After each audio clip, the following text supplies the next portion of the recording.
Shalom, میرا نام قائم میلسپن ہے، میں ایک گلیلی ہوں۔ آپ کا خیر مقدم ہے قوموں کے گلیل میں۔ ہم اس وقت گلیل کی جھیل کے کنارے موجود ہیں اور میں بہت خوش ہوں کہ آپ نے ہمارے ساتھ اس قلیل وقت کے لیے شمولیت اختیار کی ہے۔ ہم ان چند دنوں میں بہت کچھ یعنی عبادت، تعلیم اور سب کچھ ایک ہی مرکزی موضوع کے تحت کرنے والے ہیں، یعنی کہ صلح و آشتی۔ ہم کچھ حیرت انگیز لوگوں سے ملیں گے، ان مقامات پر جائیں گے جن کے بارے میں آپ نے شاید کبھی سنا بھی نہ ہو، لیکن جہاں تاریخ رقم ہوئی اور جہاں آج بھی حیرت انگیز آثار دریافت ہو رہے ہیں۔ یہ ایک نہایت پرمسرت تجربہ ہوگا۔ تو سیٹ بیلٹ باندھ لیجیے اور گلیل کی سرزمین میں ہمارے ساتھ مہم جوئی کے لیے تیار ہو جائیے۔ آپ کا بہت شکریہ کہ آپ سب لوگ ہمارے ساتھ تاریخ کے سفر میں شریک ہوئے۔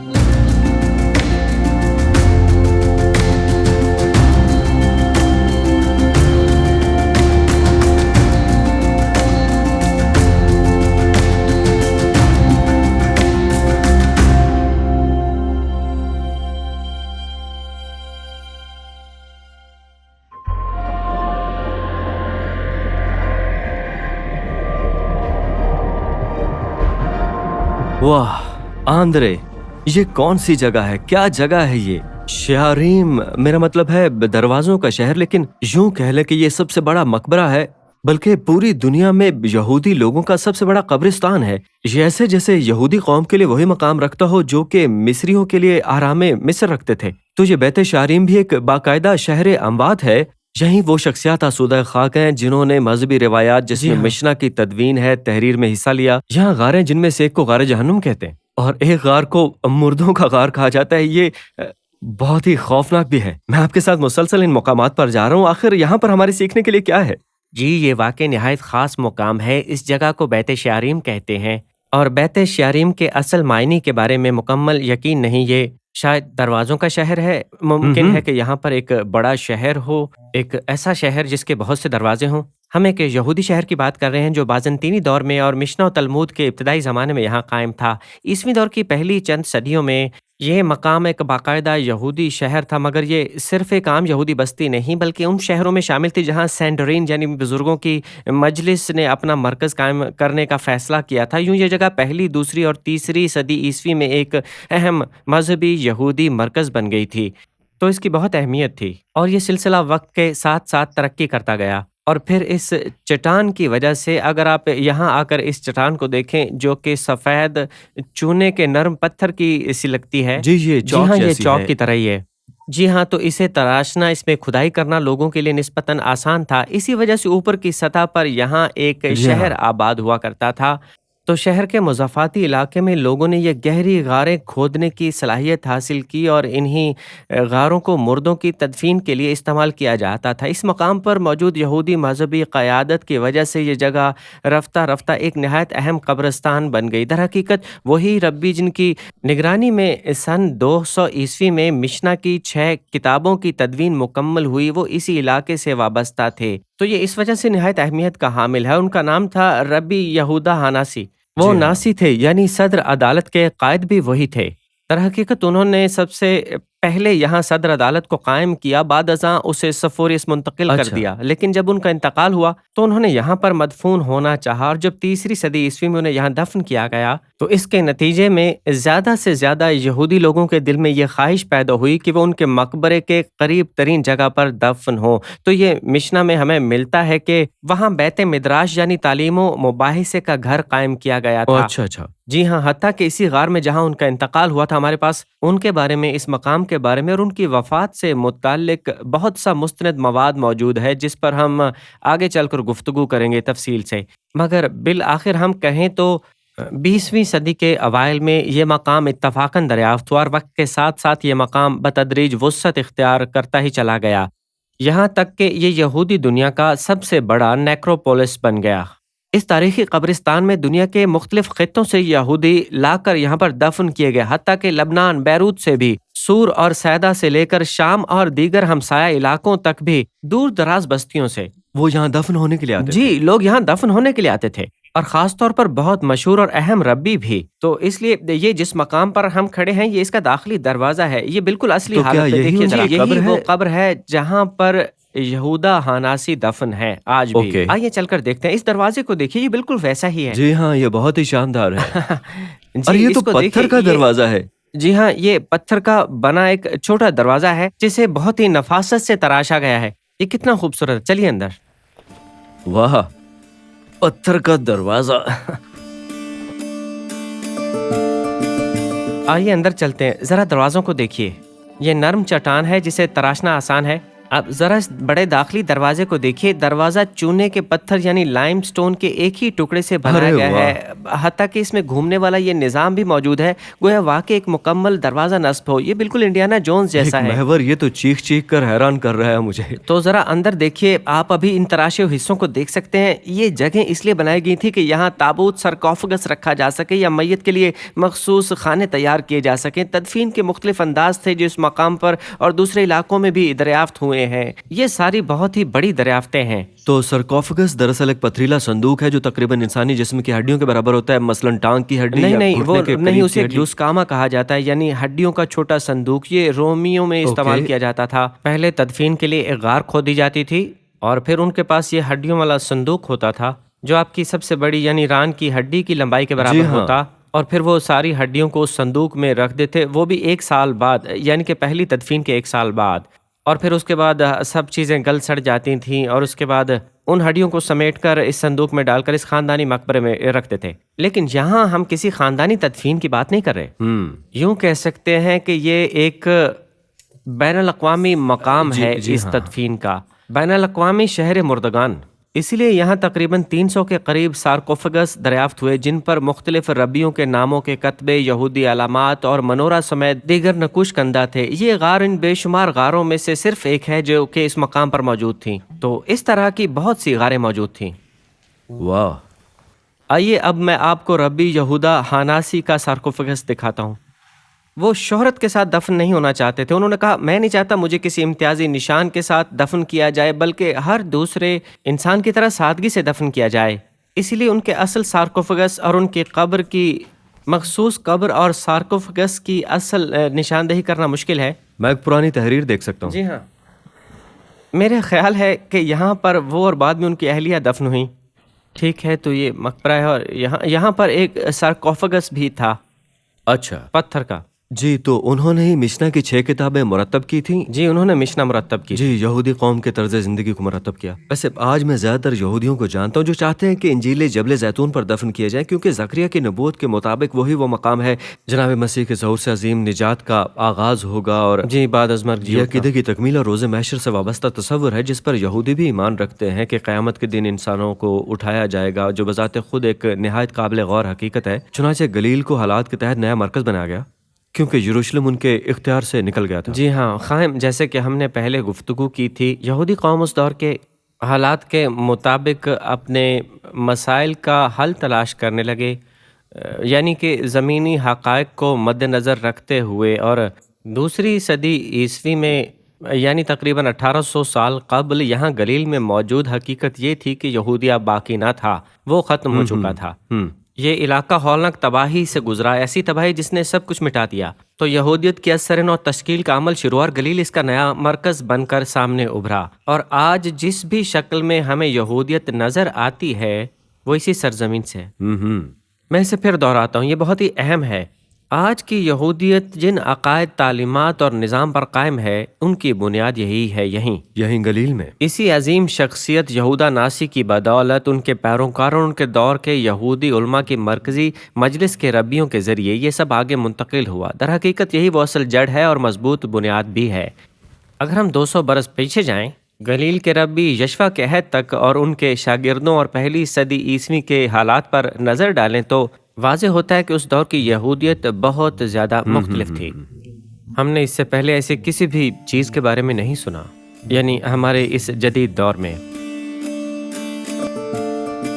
यहूदियत की रूह में पैवस्त एक अहम अकीदा रोज़े महशर है जो न सिर्फ इसके इब्तदाई अदवार में मौजूद था बल्कि आज की यहूदियत में भी अपनी पूरी मानवियत रखता है। यह अकीदा सदियों पुराना है। किताब मुक़द्दस में ख़्वाह वो कदीम सहाइफ हो या इंजील शरीफ, हर जगह नज़र आता है। हम इससे बखूबी वाकिफ़ हैं। इस सिलसिले में हिजकियल नबी की मशहूर नबूवत भी सामने आती है बाब 37 में रोज़े हशर और बैत से बादल मौत का तस्वर यहूदी रिवायत में उसके अमाल और उसकी तकदीस को इस कदर बुलंद मकाम हासिल हो गया कि ये रुझान इंतहा तक जा पहुंचा, यहाँ तक कि लोगों ने अपनी पूरी मजहबी ज़िंदगी बुजुर्गों और कब्रों की ज़ियारत के गिर्द घुमा दी और वो इन मकामात पर जाकर दुआ करने लगे। ये इसलिए नहीं था कि वो उन्हें मुर्दा समझते थे, बल्कि उनके नज़दीक वो जिंदा थे। ताहम किसी शख्स को इस कदर बुलंद मर्तबा देना उसकी मुख्तलिफ सूरत थी। जब हज़रत मरियम से दुआ की जाती है तो इसलिए नहीं कि वो वफ़ात पा चुकी हैं, बल्कि इस यकीन के साथ कि वो ख़ास दर्जा तक़दीस रखती हैं। यही तसव्वुर जी है हाँ। कि यहाँ तक लोग बुज़ुर्गों की कब्रों पर लेट जाते हैं उनकी हड्डियों से रूहानी बरकत हासिल करने के लिए, और इसी फ़िक्र की बुनियाद हज़रत इलियास के वाक़ये से अख़ज़ करते हैं। जब ऐसा हुआ कि एक मुर्दा जी हाँ, शख़्स को जब हज़रत उनकी इलियास की हड्डियों को हड्डियों के छुआ पास गया तो डाल दिया हाँ। गया तो वो ज़िंदा हो गया। तो रूहानी क़ुव्वत और बरकत हासिल करने की ये कोशिश इन्होंने उसे ज़िंदा कर दिया। मगर यहाँ पर मसला ये है कि मौजज़ाना तौर पर ज़िंदा किया जाना, इस वाक़े को एक मुस्तक़िल अक़ीदे की बुनियाद बना लेना, इन दोनों चीज़ों में काफ़ी फ़र्क है। रूहुल कुद्स के वसीले अच्छा, से ठीक वो है। पहला शख्स था, पहला अव्वलीन, जो रूहुल कुद्स के वसीले से मुर्दों में से ज़िंदा हुआ, यानी जिलाया गया। जी हाँ, तो ये निहायत ही मुख्तलिफ तसव्वुर है। हाँ, ऐसा नहीं कि लोग मुर्दों को हड्डियों पर डालकर समझे कि इसीलिए में कोई दोबारा ज़िंदा हो जाएगा। दरअसल वो किसी तरह ज़िंदगी की क़ुव्वत या रूहानी असर मानते थे। मेरे राय में एहतराम करना अच्छी बात है कि मैं खुद उन अज़ीम शख्सियात की याद को ख़राज अक़ीदत पेश करना चाहूँगा। वो लोग जिन्होंने बेबसों और कमज़ोरों का दिफ़ा किया, दुनिया के मुख्तलिफ ममालिक में, ख़ास तौर पर यहाँ। लेकिन हाँ, इस बात को इतनी दूर नहीं ले जाना चाहिए कि उनकी कोई तक़दीस है या कोई रूहानी ताकत है जो उनकी कब्रों के वसीले हम हासिल करें। जी बिल्कुल, क्योंकि असल मामला इस बात से जुड़ा है कि इंसान अपनी तवज्जो और उम्मीद का मरकज़ कहाँ बनाता है? क्या वो मावराई ताकत के लिए ज़मीन पर किसी को तलाशता है, या आसमानी या गैबी ताकत तक रसाई चाहता है? हकीकत यह है कि आसमान में खुदा ताला हर चीज़ और इख्तियार का सरचश्मा है। इसीलिए इंसान उसके हुज़ूर हाज़िर होता है और उसी के दरबार में रसाई हासिल करता है मसीह के ज़रिए से। वही है जिन्होंने खुदावंद ताला यानी बाप तक पहुँचने के लिए दरवाज़ा रास्ता खोला, और बाद अज़ मर्ग जी उठने वाली ज़िंदगी यानी नई ज़िंदगी का असल सरचश्मा भी वही हैं। तो इसके सिवा अगर आप किसी चीज़ को मंबा बना लें, वो दरहकीकत झूठा मंबा होगा। जी हाँ। यही इंसान को गलत अकायद की तरफ ले जाता है। जी हाँ। मगर दुनिया में यूनानी और रोमी सकाफत के असरात के बाइस लोग किसी न किसी ठोस महसूस की जाने वाली चीज़ पर जिस्मानी तौर पर इन्हिसार करने लगते हैं। जी ये हाँ, कोई सोच ऐसी पैदा चीज़ हो जिसे वो जाती है हाथ कि से किसी प चीज़ को छूना ज़रूरी है, इसीलिए मकामात को मुक़द्दस करार दिया जाता है, कब्रों को मुतबर्रक समझा जाता है, बुज़ुर्गों के मज़ारात और उनसे वाबस्ता जगहों को भी उन्हें मुक़द्दस समझना, इस यकीन के साथ कि शायद यहाँ से कुछ हासिल हो जाए। हालाँकि खुदा ताला ने हमसे कभी ये मुतालबा नहीं किया, वो हमसे ये तकाज़ा करता है कि हम फ़ज़ल के तख्त के पास आएँ, जनाब मसीह के वसीले उस कुर्बानी के ज़रिए, और यही वो रास्ता है जो वो हमसे चाहता है। ताहम ये ज़ुबान पर लाना काफ़ी अजीब सा लगता है कि मैं ईमान लाता हूँ कि ये मुर्दा लोग फिर से दोबारा ज़िंदा होंगे और ज़मीन पर चले फिरेंगे। यानी जनाब मसीह की आमद पर ये मुर्दे दोबारा ज़िंदा हो जाएँगे जी, और ख़्वा वो अब्दी ज़िंदगी के लिए हों, जी, या हलाकत जी, के या लिए, हलाकत या अब्दी ज़िंदगी हो। जो कि ऊपर वो गारे जहन्नुम है। तो जी, फिर चलते हैं आइए फिर। जाकर देखते हैं सारकॉफ़गस को।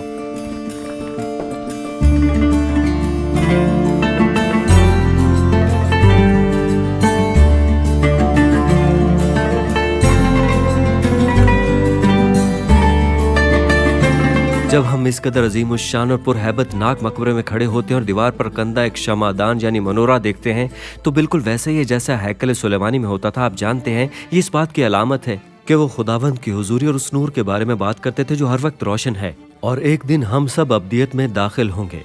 मैं बस इसे देखना बहुत पसंद कर रहा हूँ। ये वाकई हैरान कुन है, और ये नकूश पूरे अर्ज़ इसराइल में कंधा मिलते हैं हमें, और ये आज तक खुदावंद ताला की हुजूरी के लिए उस ख्वाहिश को जिंदा रखे हुए हैं।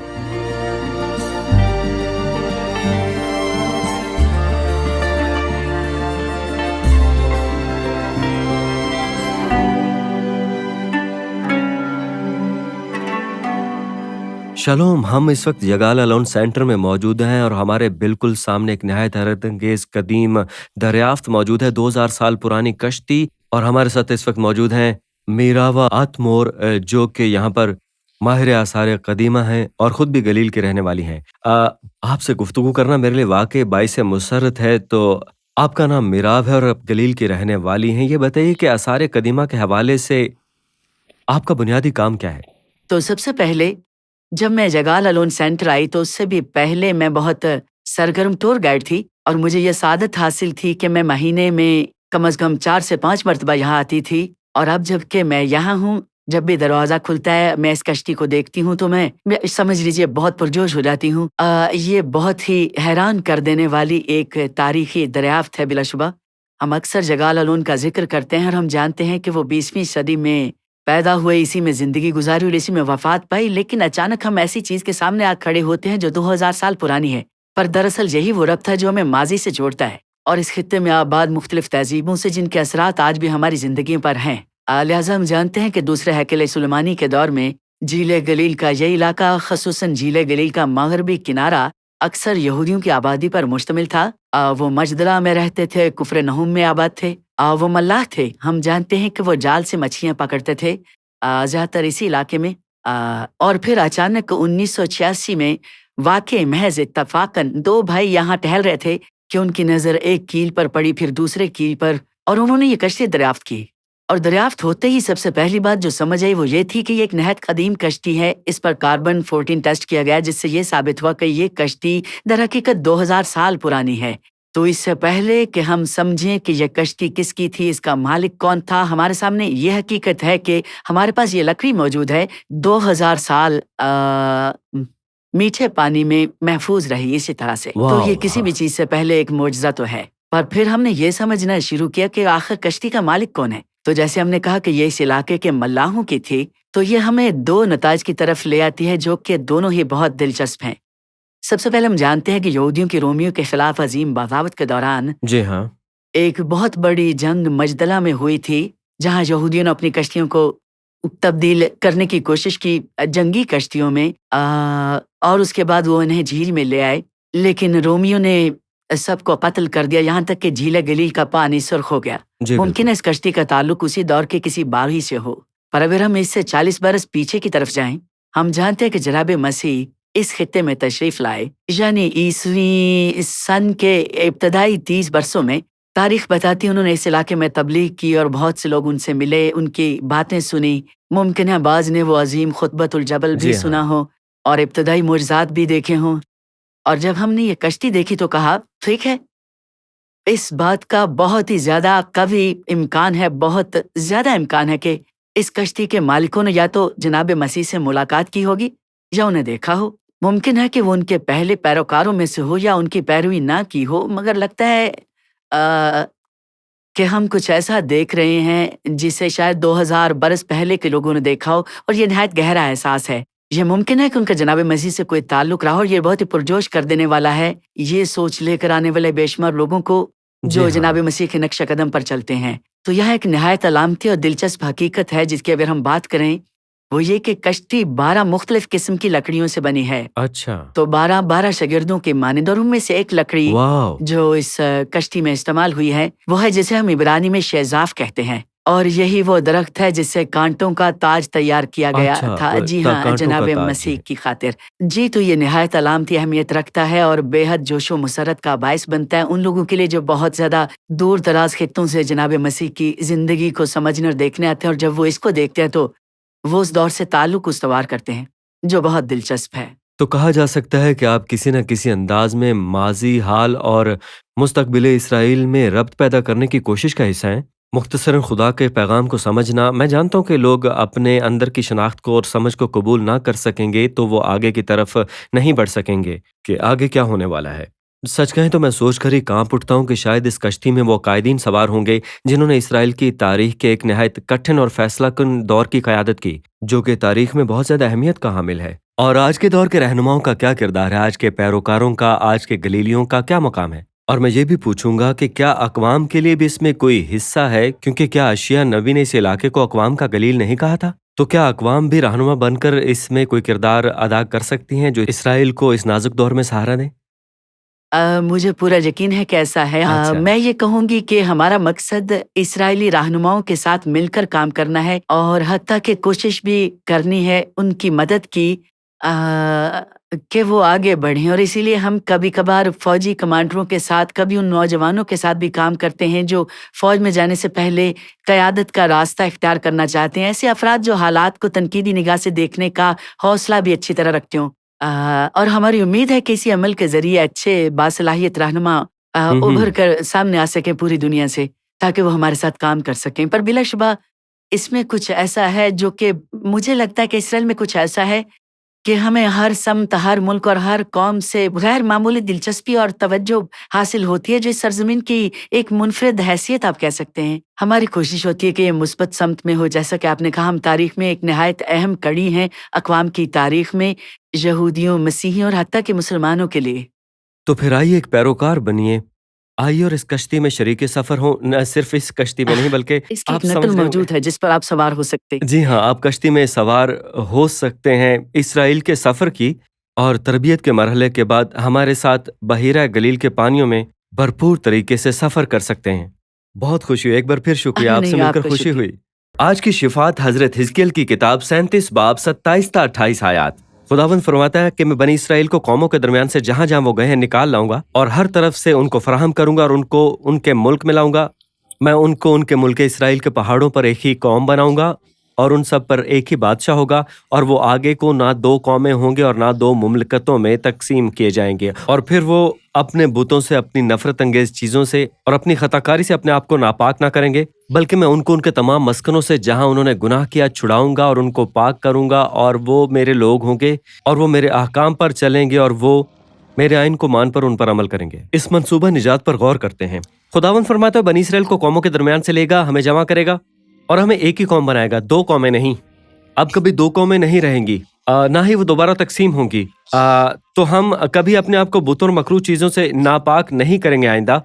वो हमें उन तमाम मुकामात से जहां हमने कौमों के दरमियान गुनाह किया निजात देगा और हमें पाक साफ करेगा। और मेरा बंदा दाऊद उनका बादशाह होगा, उन सब का एक ही चरवाहा होगा, और वो मेरे अहकाम पर चलेंगे और वो मेरे आइन को मानकर उन पर अमल करेंगे। और उस मुल्क में जो मैंने अपने बंदे याकूब को दिया, जिसमें तुम्हारे बाप दादा बसते थे, बसेंगे, और वो और उनकी औलाद हमेशा तक उसमें सुकूनत करेंगे। और मेरा बंदा दाऊद हमेशा के लिए उनका फरमारवा होगा। वो हमारे साथ सुलह का दायमी अहद कायम करेगा, उसकी हुजूरी हमारे दरमियान होगी और उसका खैमा हमारे साथ होगा।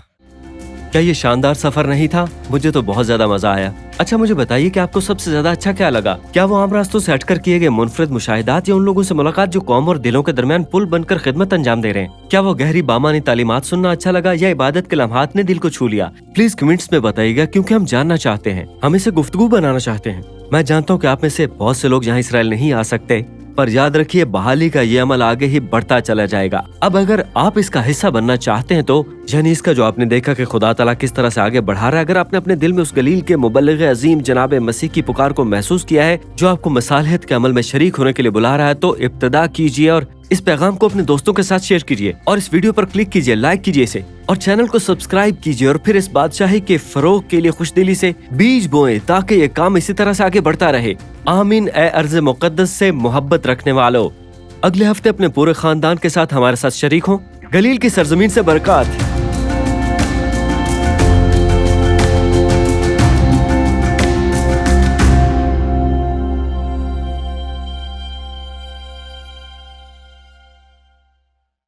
अजीज नाजरीन, इस वीडियो को देखने के बाद अगर आप इंजील शरीफ का मुफ्त नुस्खा हासिल करना चाहते हैं तो हमें अपना मुकम्मल पता बमा मोबाइल फोन के अरसाल कर दें। हम पूरी कोशिश करेंगे कि आप तक इंजील